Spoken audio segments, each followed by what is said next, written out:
Mr. Speaker, to the Prime Minister. According to reports in the Globe and Mail, around the time of the 2021 federal election, CSIS outlined a sophisticated strategy to disrupt our democracy and back the re-election of the Liberal Party and the Liberal government. Has the Prime Minister ever been briefed on the activities of Beijing or its affiliates in support of the Liberal Party in any election, and if so, when?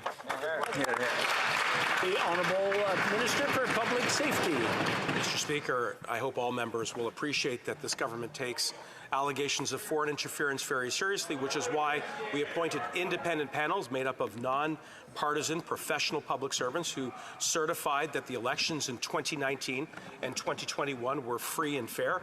We've received recommendations from those panels, which we're now implementing.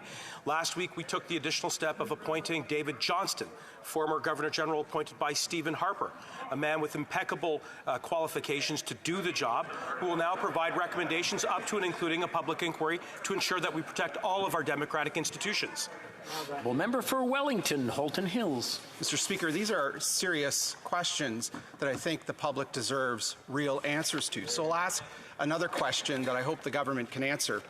CSIS documents obtained by the Globe and Mail suggest that Beijing's consulate in Vancouver took credit for the defeat of at least 2 Conservative candidates in the 2021 election. Was the Prime Minister or any other member of the government ever briefed on Conservative candidates being targeted by Beijing successfully or unsuccessfully, and if so, when? The Honourable Minister for Intergovernmental Affairs. Mr. Speaker, our honourable colleague knows very well that our government, unlike the previous Conservative government, immediately took steps to strengthen Canadian democratic institutions from the ongoing threat of foreign interference, which CSIS identified. My colleague likes to report CSIS, quote CSIS reports. In 2013, Mr. Speaker, when the current leader of the opposition was responsible for democratic institutions, CSIS identified the growing threat of foreign interference, and the previous Conservative government did absolutely nothing, and in fact they brag about it because it didn't affect the Conservative Party, so they didn't decide to do anything about it.